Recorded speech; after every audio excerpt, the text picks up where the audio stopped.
Our first guest is an accomplished businessman and philanthropist and co-founder of UWC Diljan College. It is a world-class institution in Diljan, Armenia. He is the descendant of a genocide survivor and the visionary co-founder of the initiative which brings us here tonight, 100 Lives. Please welcome Mr. Ruben Vardanyan.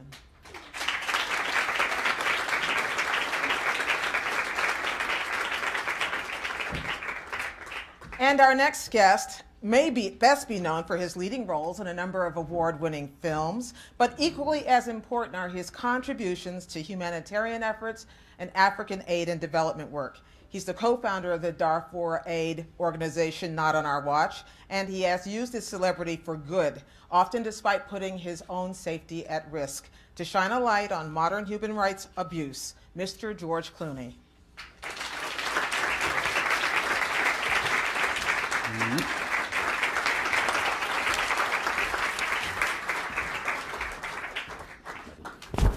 Hi, you guys. Howdy. Howdy. Y'all wish you were up here, don't you? I'm a little confused. I realized that you've stolen something from. I'm from Kentucky. We were always "Be Kentucky, be alive," and I think that you guys have stolen that. Now you realize all Kentuckians and Armenians also. Oh, exactly, that's true. It's all about Kentucky. It is always. Yeah. But it's also about saviors and survivors. It's also about misery and about compassion. And it's about a new way of speaking to all of those issues. I want to start with you, Ruben. I want to ask you where you got this idea from. Why are you doing this? We have heard a lot about it tonight, but personally. Like I said, personally for me, it's my own family story, but also I believe for our nation it's very important after 100 years to come out from this victimization process, which is trap. You cannot think always about the past. You need to look in the future. Looking in the future, you need to remember what happened with you 100 years ago, but you say it's over from point of we are a nation who survived. And I want my son and my grandson to be proud to be Armenian. I remember when my grandfather told me a story about the genocide, how he was survived, what happened with him. He didn't like to talk too much about this, but for me it was very emotional. For me, telling the same story from my grandson will be more difficult. And I want to give him a message. It's happened, and it's a very big tragedy for us, but we're over, and we're a strong nation with big successful stories. Saying again, I want to change this attitude, saying we are successful, we are alive, and we are staying. Despite 75% of Armenians being killed or died, can you imagine a nation who come back after 100 years saying we are alive and we are doing something good? I think it's very positive. It's inspiring me emotionally, saying to the world and other nations, guys, look at us and learn from us. And we're happy to share our experience with all of you because it's happening again and again, and we need to learn from lessons from other nations. We cannot repeat the same mistake. I think it's inspired me from point doing this. I said, it's a life choice for yourself, feeling you're doing something important for not only by yourself, but also for other nations, for other people. Can I follow up on that? Because I know often for communities who have gone through trauma, it's hard to talk about. You'd rather forget about it. You want to assimilate. What is it about this, about the Armenian genocide, 100 years later, that has Armenians not wanting to just leave it behind? It's a very good question. By the way, if you look at the history, the first 30, 40 years, Armenians didn't want to talk about the genocide. After maybe 1965, when it was 50-year anniversary, we started to speak about genocide very loudly. It was really very difficult to talk about when your women been raped, you've been killed, you lost your land, you lost your historical places, you lose everything, and talk about how you've been losing is not easy. At the same time, I think Armenians decided, well, we need to save ourselves. And I think a lot of Armenians put a lot of money, effort, and time in trying to preserve Armenian culture, Armenian history.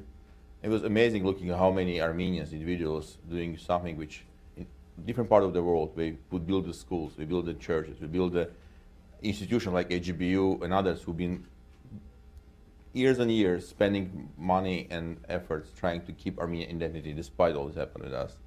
And I think it's the best example, like Nubar said, is super survival, because we've been not first time. And I think for Armenians to keep who we are by our language, our church, our values, our culture, it was very important. So I think it's one of the great example about what is very critical for the nations. We are under big pressure to keep yourself despite all what's happening with you. George, as you've gotten involved in humanitarian work, I'm sure that there are people around the block and down the line trying to get you involved in their causes as well. Sure. You've picked carefully, you've chosen carefully, but why this? What does this have to do with your work in Darfur or Myanmar? Well, you know, the questions, I mean, it's a tricky thing. We're, early on when I decided that you had to focus on very specific things, you know, and Darfur was something that we thought, you know, when you're famous, the trick is you want to bring attention to things. You can't change policy, you can't do anything else. So you can bring attention to it, and it wasn't getting enough attention. We thought, well, we could sort of help that. I wasn't familiar with the all the issues of the terminology, like words like genocide bring. It was very hard. I had spoke to you know, the Security Council and tried to, you know, get them to even use the word genocide, which of course they wouldn't and couldn't. And I got to learn about Armenia through a friend of mine named Bob Manoukian, who, in probably picking on my innocence at the time, said, you know some senators, maybe you could talk to them and see if they could talk about the Armenian genocide on the floor of the Senate. So I tried, and How did that go? that didn't play so well. Yeah. As you can imagine, it didn't. We have some military bases apparently in Turkey I didn't know about. Incirlik, who knew? Yeah, yeah. I was shocked. And so, you know, you become sort of informed about Armenia through that and through friendships. And I started, because I was slow to the game on this one. And Armenia, you know, the idea of genocide, just because the word wasn't invented for 30 more years doesn't mean that it didn't happen. That's not what it was. And John Prendergast introduced us. And we started talking about the thought that we have a lot of the same ideas of what we want to do. We're looking at the prevention of, you know, we don't want to triage at the end. I think that's silly and too late. And our thought was, let's explore any way we can to expose these things and make them more difficult to happen in the broad daylight, because we know what happens in the darkness. And Ruben has been so instrumental in his ideas of how we can make these things louder. And I thought that's a really great place for us to be, not just to talk about the atrocities, but talk about the heroism of people that had no reason to do it. And I find that that's a, you know, we get so mired down in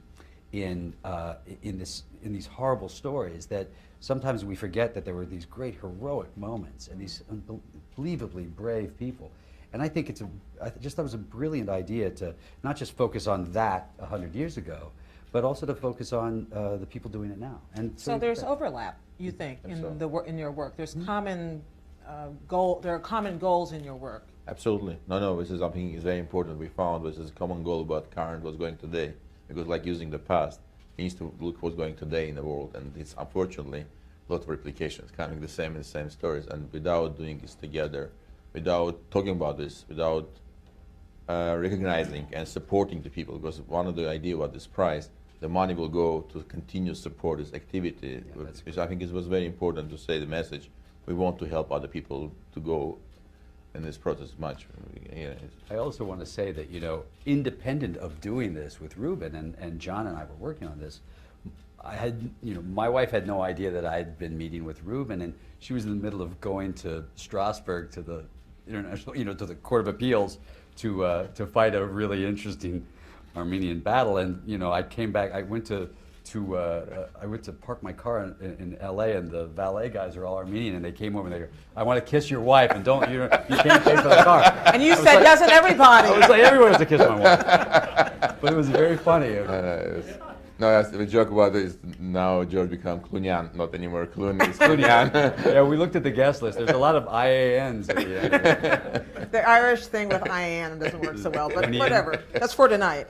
I'm curious about what you think. How do you sell a topic like genocide? Sell probably sounds too crass, but this is not something people spontaneously want to talk about at a dinner party or even at a cause event. And they also, it's one thing to talk about it from the past and to celebrate an anniversary, and it's another thing to talk about it in the present, as you were seeing in Darfur. But how do you get people to listen when the G word is involved? Well, it's tricky because apathy is such a big player in all Right. this. You know, we had, you know, John and I have a satellite sentinel project, and we have Satellite imagery. We've been on the cover of the New York Times. They've used it as evidence, in the International Criminal Court. And over a period of time, we knew it was effective because the attacks were happening now under cloud cover or at night rather than during broad daylight.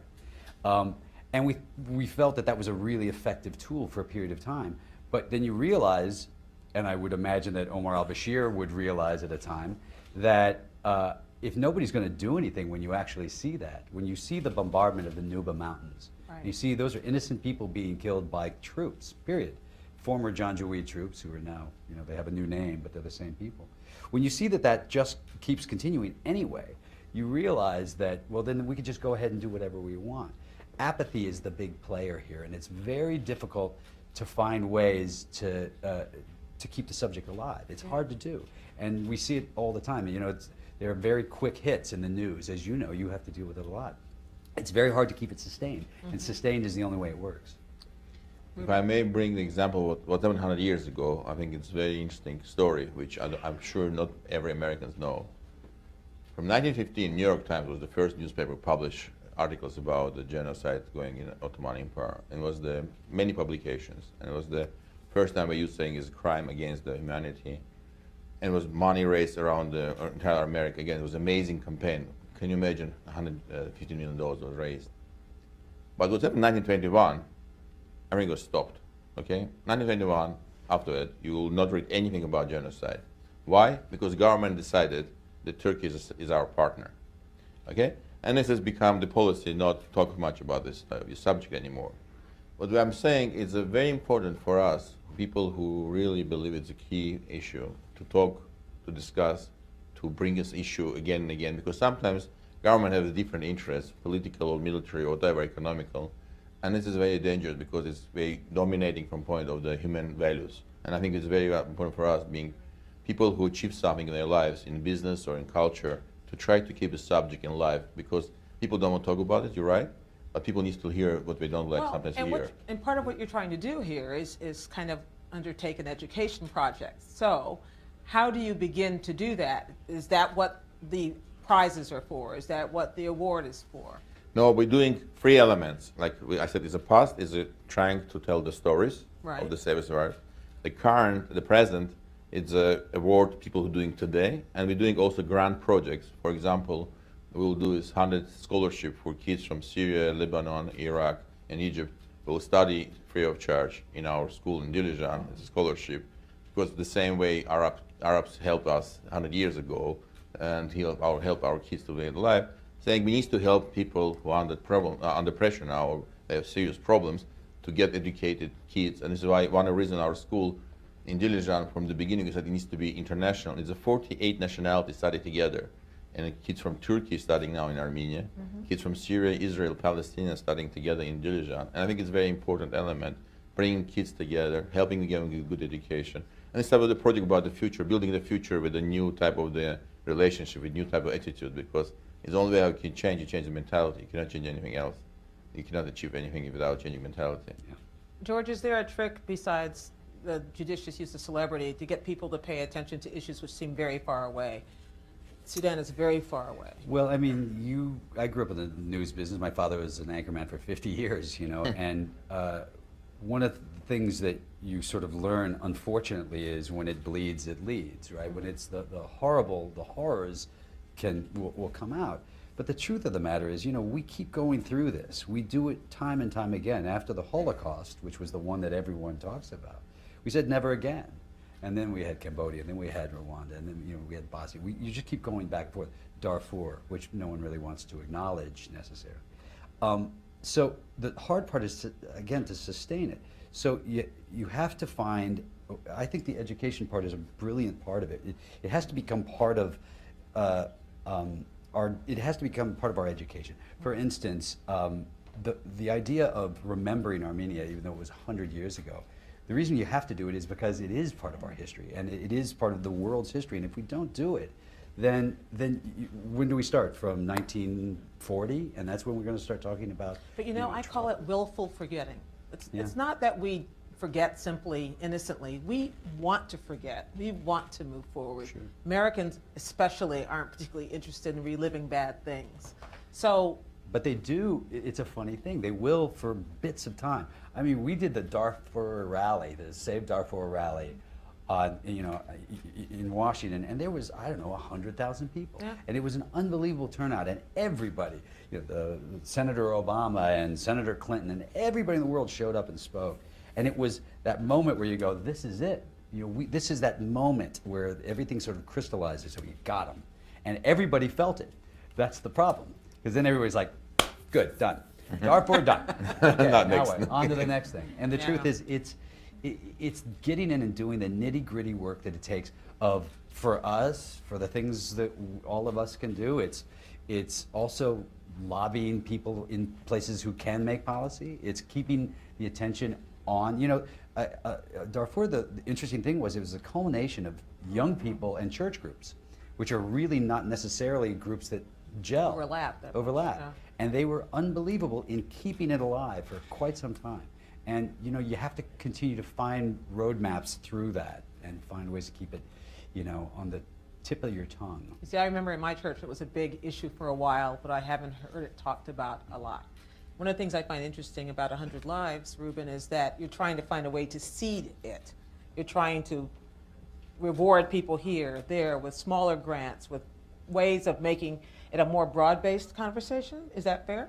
Yeah, it's true, absolutely. And also we want to make these projects in different parts of the world, showing it's not just word, not just information, but also action. Because I think the action is very important. Doing something is one of the critical, because we're talking too much sometimes and not doing too much. What is your ideal for action? We have a different projects which we're really trying to implement in different parts of the world. For example, I mentioned about the Syria, Iraq, Lebanon. Like in Germany, what Nubar mentioned about his story, we found a hospice which was the same town as the grandson of this officer living, and we want to rebuild it, saying, okay, we won't say thank you under the name of the grandson. It's the type of story what you try to show every German who don't want to hear about Armenia or about Darfur, saying something happened, by the way.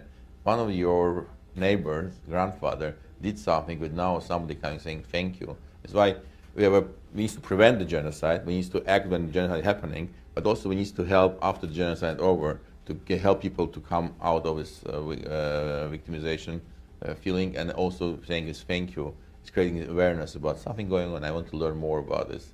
I think, again, one of the points, people, too much information going in their head. They cannot have enough time to read about all these stories about Cambodia or Darfur or any other place too far from them. But getting stories which link to them is making it easier to bring their attention about what's going in some part of the world. That's why I say our idea, doing this project, also some connections between the different part of the world with what's happening in Armenia or what's happening in other part of the world where there's something going wrong. George, do you worry that all these different causes are sucking each other dry, that there's a risk that you're in competition for the same compassion, the same pool of money, the same pool of attention? Well, I don't know that there's a limit on how much you can care. I don't think that there is. I think that I think we have an incredible capacity to understand complex situations. I think that the mistakes we make is when we think it's too much, when you go, well, they can't handle that. They think, well, they can't handle hearing the truth, or they can't. For example? Or it's too many. Well, if a big part of what we learned in talking about, like John and I would go to the Nuba Mountains, and you realize that you had to be able to explain to people the Nuba Mountains are different than Abyei, than further south in South Sudan, which was also going through its own crazy times.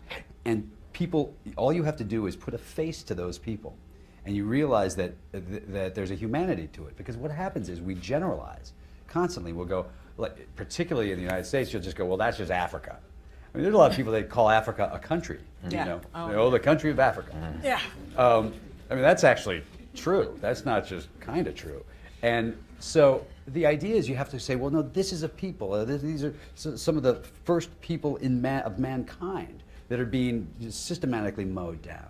And let's show them, and John and I were there the day, a few hours after a really serious bombing, and you show them these kids and you go, now wait a minute, now you're telling me that this is a military base, this had anything to do with it, and I think you're able to build, we showed it in front of the Senate, and I think you have the ability. People have the capacity to do it. You have the ability to. It's very hard to. Again, what we talk about, and I think that why I'm so happy to be here with Ruben, and why what he's doing is so spectacular, is sustaining things is so hard. Right. You know, and watching how a news cycle works and how much faster the chain of a news cycle can work in 24-hour news, it gets, you know, it does feel like there's a million tragedies. So you got to pick one and really make it specific. Ruben, do you feel like there's competition for attention, competition for compassion? Of course, unfortunately, the world is changing. We're getting more and more social network and show business and becoming dominating. People want to get simplified everything. They try to say it's bad, good, white, black, and they try to make it all so simple. It makes their life easier because it's too much information. If I take the attention of people and really talk about something very serious, it's really not easy. That's why we need to use whatever instruments, new instruments is coming, we need to use it. We need to be the same professional technology operating, using the old satellites, everything. We need to be prepared in the sense that we cannot use the old instrument, taking people's attention today because the world has changed. But at the same time, we need to talk about the key values. We need to talk about something which is much more serious. It's not about just reality show or something which people easy watching just because it makes difficult for them to understand what's going on.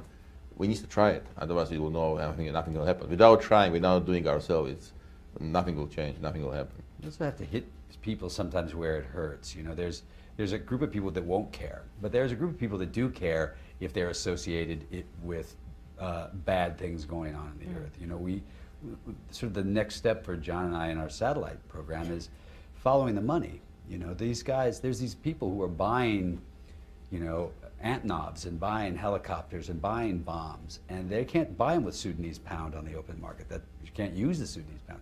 So somehow they're getting that money into a bank, into a third bank and a fourth bank and a fifth bank, and somehow that money is now buying, you know, Chinese bombs and Russian planes, and somehow it's buying those things.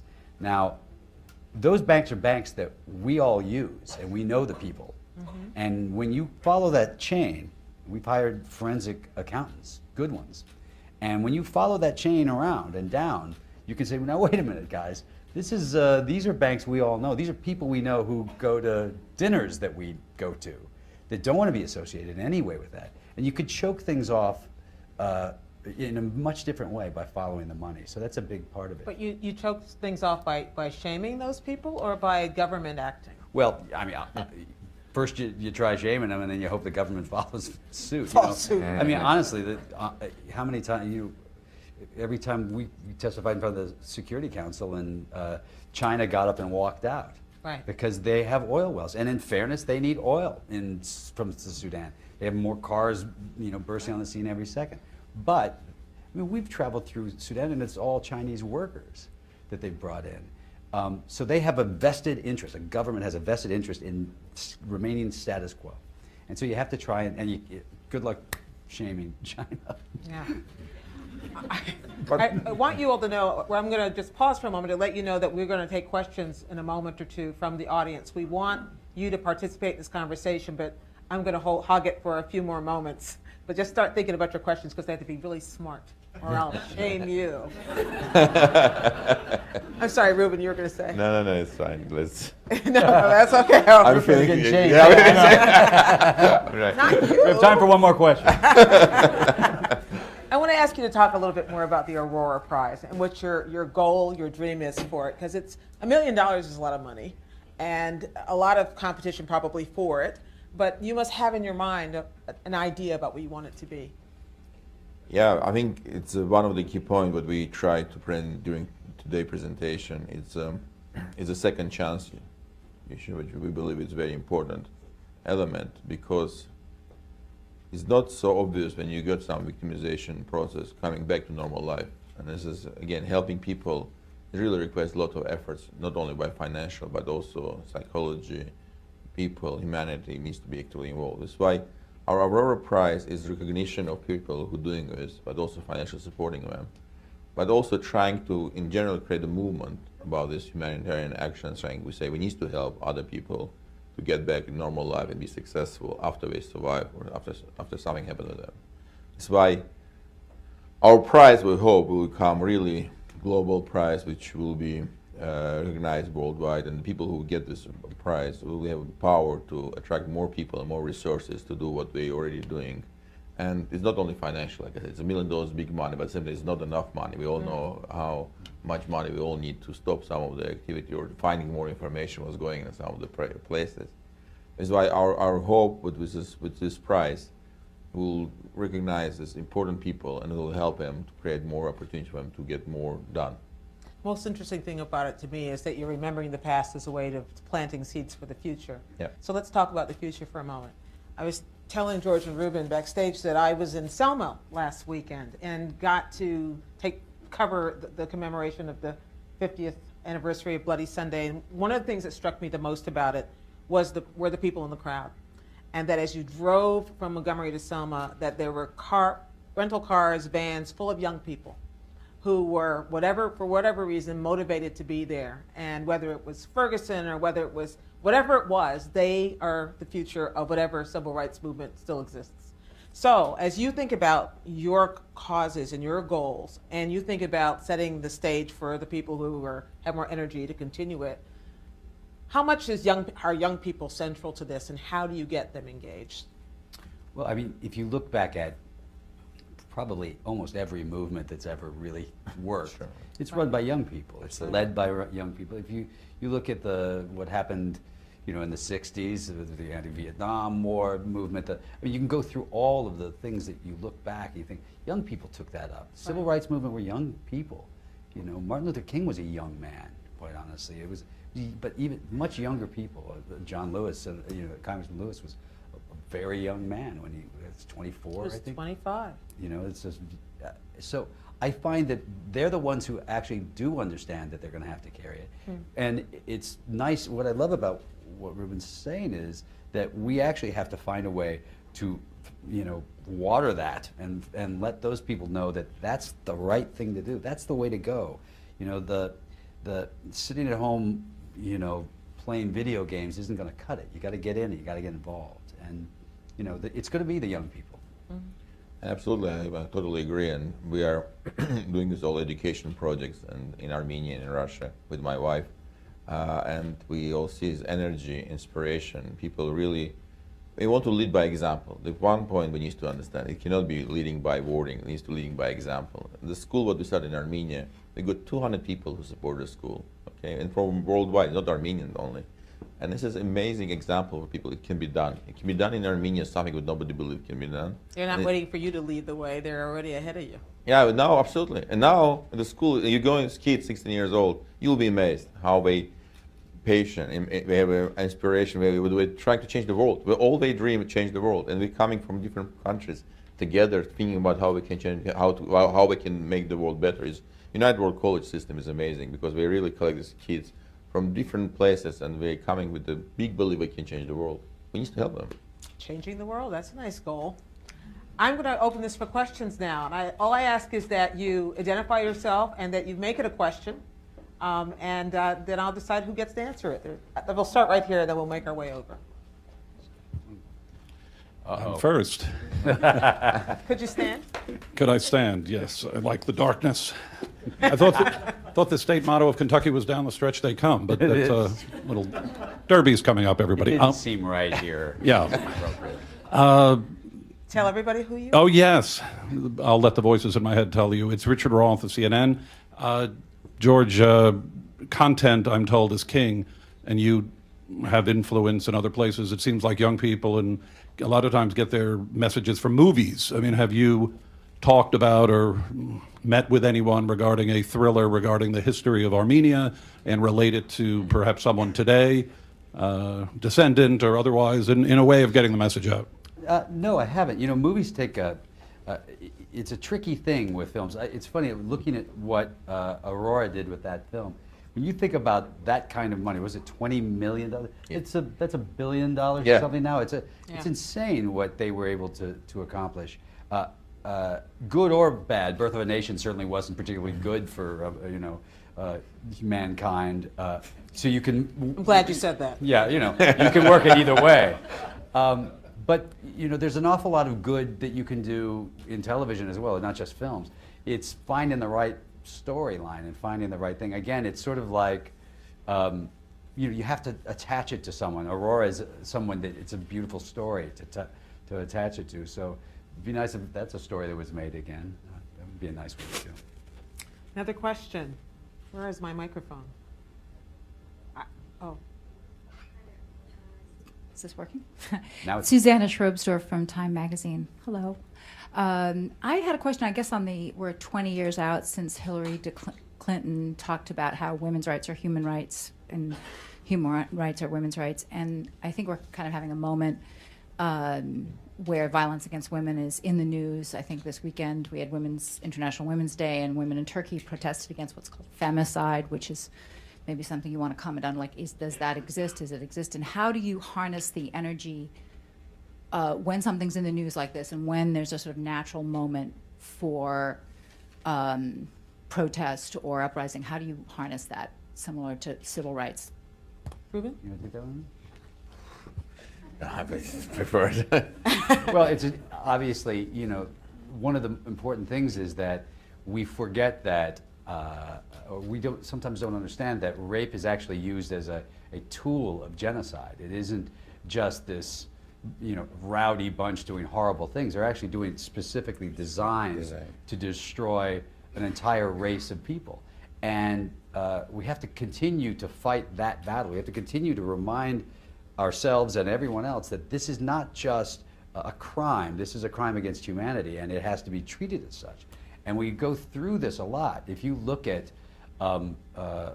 certainly in Darfur, but you can go down the list and you can see it through every single one of these genocides. That was one of the tools. So women's rights as a human right, of course, needs to be always addressed when we're talking about genocide. I think it's one of the major players, one of the major topics when we're talking about it. I think John and I address it almost every time.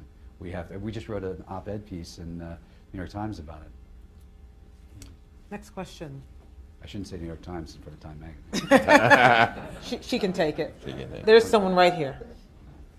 There's a microphone coming to you, sir.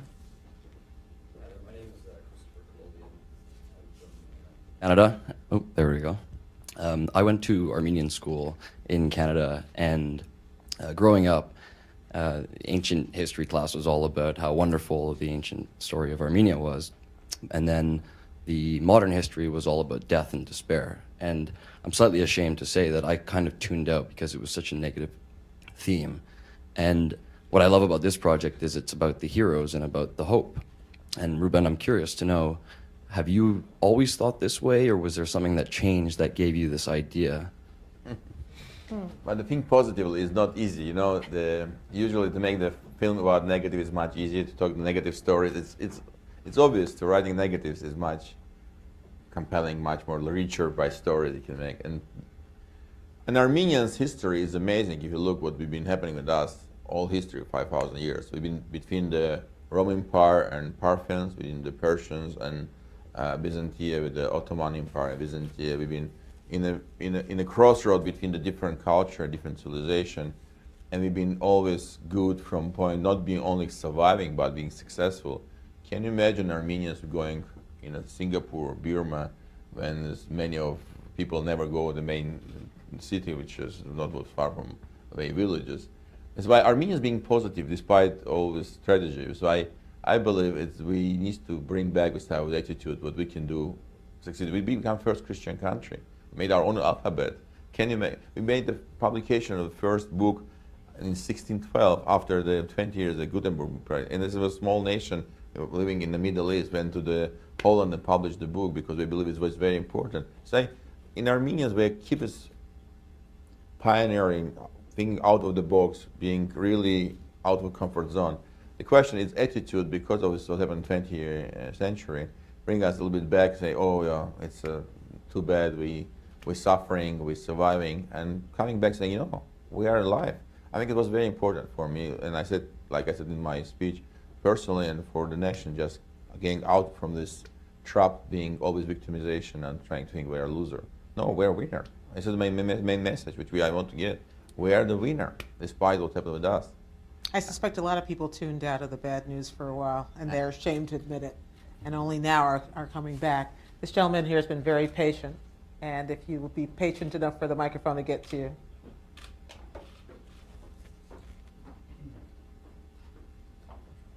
He's very tall. Yeah, very tall. Yeah. Also very, very loud, but for interpreters. First of all, I have to say on a personal note, as a Bosnian, I immensely value what you do and identify with it. But also, my name is Refik Hodžić. I come from the International Center for Transitional Justice, and we are an organization that is working on exactly that, on trying to work for accountability and acknowledgement for mass atrocity to prevent future abuses. And we find that at the root of recurring conflict is denial of mass atrocity. And I think that there is no example of sustained denial of genocide as Armenian genocide is. So my question is to Mr. Vardanyan, what strategies do we use? How do we strategize to fight the ongoing denial as something that fuels instability and fuels conflict? Like in our project, we're recognizing, we're recognizing what was done good in a very horrible time. And this is why I think one of the vehicles which we're trying to influence with this whole situation, saying this is important element of the telling the full story what's happened. And I believe it's a very important element for Turkey and for, by the way, for Russia, the same problem I always mention is two countries which facing big challenge. Recognition is very important, not from the outside nations, from themselves, because it's helping them to become out of this trap to denial, because it's what is good, what is bad. Like in Russia, Stalin is a continued #1 hero in a Soviet system in Russia, because people believe he was a very good manager, and we don't care how many people died during this time. And this is, if nobody will say it's bad, and it was bad for us, not for others, it was bad for Russians who lost 50 million people between the two world wars, I think it's very difficult to go forward. As I say, I hope this open discussion, telling the good story. By the way, we have here Gurgen Sarkisyan from Canada. His family was saved by Turkish family, and this is an amazing story which showing it's not a question about nationality or religion, it's a question of the human behavior. By our angle, we're trying to bring to the discussion about denial and recognition, saying we're recognizing the good part, and we hope the other people will be brave and smart and strong to, in the end, come up saying it's important for us to go over this and go for the future with a new understanding of the past. I'm being told no more questions, sadly, but I'm going to give George a chance to answer one final one from me, which is this idea of a call. Yeah, you thought you were off the hook. I was this close. So about them all. Yeah, I get that one a lot. Tell me about the call to action, what the call to action should be after you launch a project like this to get attention, to make sure that there's impact, to make sure that that goals are achieved. Well, it's a good question because it changes. It's such a fluid thing, a call to action. You'll see news stories flare up, and the call to action is incredibly intense. And we've seen it you've seen it, over your years many times. It's much harder to do when there isn't. It's much better to do it. It would last longer. So we're not sure. It's one of those things. It's a fluid thing. John and I we'll plan trips, trying to weave a time to talk about whether we're going to the Nuba Mountains or we're going to Abyei or one of the places we've gone to. We'll go at a time where we're trying to weave between, the Arab Spring story being the biggest story out there, where you can find ways, to last longer than a single news cycle. And it's a very tricky thing to do. The call to action, though, what I love about this idea is you're saying to people, okay, the prize is fantastic because it'll inspire people, and people will come forward that might not necessarily. But the one that's really inspiring is this school and taking these young people, You know, young people have to be taught to hate. You know, that's a learned skill, a terrible skill, but it's a learned skill. So you need to, you know, finding the young people and putting them all in a room together and saying, you guys all get along. This is all going to work out. Those are the closest things you can do to stopping the kinds of atrocities we've seen. It's the best thing you can do. We've seen it all over South Sudan at the times when it works best. We saw it for a period of time in Rwanda, when it works, when you put people in the rooms together. You know, it's an ongoing process, and we will fail more often than we succeed, but that doesn't mean that we won't eventually succeed, and it doesn't mean you don't keep trying. Perfect note on which to end this conversation. George Clooney, Ruben Vardanyan, thank you both Thank you so much.